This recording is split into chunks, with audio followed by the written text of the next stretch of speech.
Halo semua, kembali lagi bersama M-Film. Kali ini M-Film akan melanjutkan drama Bad and Crazy yang diupload kemarin. Bagi yang belum menonton silahkan menonton dahulu agar paham cerita kelanjutannya. Sebelum itu jangan lupa like, share, and subscribe. Bantu channel ini menuju 1000 subscriber. Bagi yang memiliki rejeki lebih, bisa share melalui link Saweria di bawah ini. Dukungan kalian semua memberikan semangat bagi M-Film. Langsung saja inilah drakor Bad and Crazy episode 2. Episode 2 diawali dengan Oh Kyung yang terbaring di kasur. Sedangkan Ryu dan rekannya sedang berbicara di luar mengenai sosok pria helm tersebut. Mereka berdebat sangat serius, hingga Ryu kepikiran untuk menemui pelapor pertama saat insiden kebakaran. Setelah bertemu wanita pelapor, ternyata wanita tersebut tidak melihat sosok pria helm. Ia melaporkan karena saat ia mengambil pesanan makanannya dan ia melihat kebakaran, kemudian ia melapor. Di sisi lain Do-in dan Daewon-do sedang bertemu. Mereka menyaksikan rekaman memory card yang direbut pada insiden kemarin. Saat diputar, ternyata hanya video ucapan selamat ulang tahun dari Yuna. Hal itu membuat Daewon-do marah, dan menyuruh Do-in untuk menyelesaikan semua, dikarenakan Oh Kyung sebelum pingsan melihat muka Do-in. Berdasarkan insiden tersebut, Ryu memiliki citra yang buruk karena membuat Oh Kyung koma. Menurut atasannya, berita ini akan berpengaruh kepada promisi jabatan Ryu yang akan diterimanya. Setelah itu Ryu dan rekannya makan siang sambil menceritakan tentang pria helm kembali. Mereka berdebat hingga semua pelanggan restoran melihat ke mereka. Kemudian rekan Ryu menyarankan untuk pergi ke psikiater kenalannya.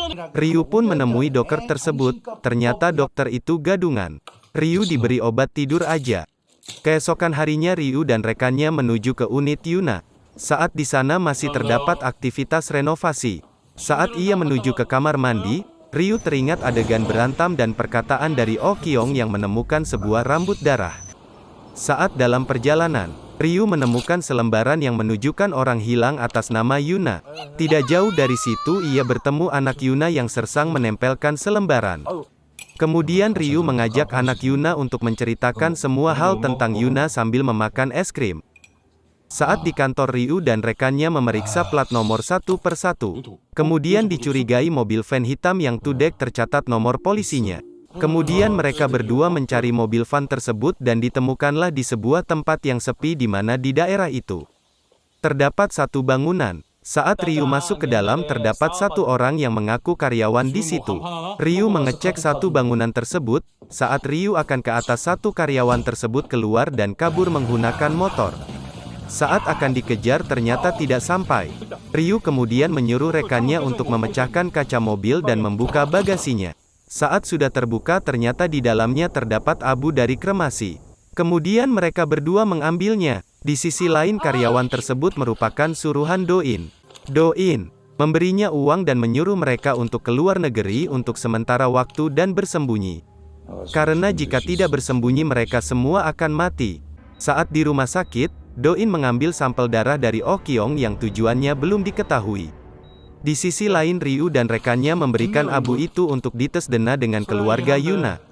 Kemudian Ryu dan rekan Noah mengambil sampel dari adiknya Yuna.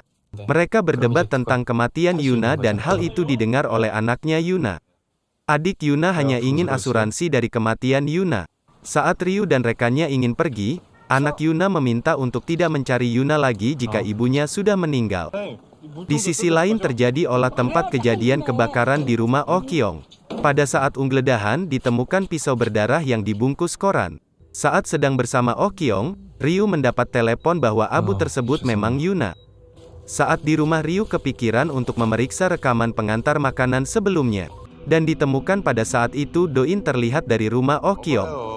Pada malam hari, Ryu dan rekannya menemui Do-in dan menanyakan akan kejadian tersebut. Namun Do-in mengelak, karena ia ke sana untuk meminta maaf. Do-in juga menjelaskan bahwa telah ditemukan pisau darah yang terdapat darah Oh Kyung. Jadi darah tersebut untuk menjebak Oh Kyung. Ryu dan rekannya tidak percaya, kemudian rekannya menjotos Do-in dengan keras hingga terjadi perkelahian yang hebat. Karena hal itu Oh Kyung menjadi tersangka pembunuhan Yuna. Dan Ryu terancam mengenai promosi jabatannya. Ryu dan rekannya menuju ke upacara pemakaman Yuna. Rekannya memintanya untuk terus mengusut kasus ini. Keesokan harinya, Ryu sudah naik pangkat. Hal itu membuat rekan Ryu kesal dan menganggap Ryu hanyalah lalat. Saat ingin pulang Ryu dihadang. Mantannya menceritakan bahwa, polisi yang meninggal pada awal cerita memiliki anak buah. Dan anak buah tersebut menaruh kamera pada kalung Yuna. Namun Yuna sekarang telah tiada. Ryu yang tidak ingin ikut campur lagi, akhirnya meninggalkannya. Saat pulang ke apartemen, Ryu terjebak di dalam lift yang macet. Saat meminta pertolongan, kemudian ada yang membuka pintu lift dan ternyata itu adalah pria helm. Pria helm kemudian masuk dan mulai untuk melompat-lompat di lift. Karena lompatannya, lift itu sedikit demi sedikit turun. Saat lompatan yang terakhir, membuat lift itu jatuh bebas. Ryu yang ketakutan tiba-tiba pingsan. Saat bangun ia sudah berada di atas motor bersama pria helm. Mereka mengendarai motor dengan sangat kencang, menyalip semua kendaraan. Sampai di suatu titik di mana mereka berhenti katena terdapat nenek yang mau menyeberang. Mereka melanjutkan perjalanan lagi, ternyata mereka menuju ke tempat mobil van sebelumnya. Di sana anak buah Doin masih membereskan barang-barang. Kemudian terjadilah perkelahian, pria helm melawan anak buah Doin. Sedangkan Ryu naik ke lantai atas dan menemukan kalung kamera milik Yuna. Kemudian Ryu lompat dari atas dan kabur. Di sana, masih terdapat perkelahian antara pria helm melawan banyak orang. Bak-bik-bak-bak-bibak berlangsung. Kemudian pria helm menumpahkan drum oli di sampingnya yang membuat licin lantai. Kemudian ia masuk ke drum satunya dan menumpahkannya lagi. Perkelahian pun dilanjutkan dengan berseluncur di licinnya oli. Dan kalian pasti tahu siapa yang akan menang lagi. Itulah dia pria helm. Hehehe. Di apartemen, Ryu membuka isi kamera kalung tersebut. Ia kaget menemukan Dewando yang telah membunuh Yuna. Keesokan harinya Ryu ingin membuang bukti tersebut ke sungai, namun diambil oleh pria helm. Pria helm tersebut menyerang Ryu dengan memecahkan kaca mobil Ryu. Tidak hanya itu, ia juga melakukan burnout di kaca mobil yang pecah tersebut. Mereka berdua akhirnya saling bertatapan dan pria helm tersebut membuka helmnya. Ia mengaku sebagai pahlawan yang akan menumpas segala kejahatan. Setelah itu, ia melompat ke sungai dan akhirnya hilang. Saat sedang ada pemilihan Dewando, Ryu menemui Dewando bersama atasannya yang lain. Ia berterima kasih terhadap Dewando karena atas promosinya. Saat hendak pergi makan siang, Ryu pergi ke kamar mandi untuk membasuh muka dan akan bertekad untuk memperbaiki diri. Kemudian dari toilet muncullah pahlawan. Kemudian mereka terjadi kejar-kejaran yang sangat sengit. Namun anehnya pahlawan bisa selangkah lebih depan terhadap Ryu.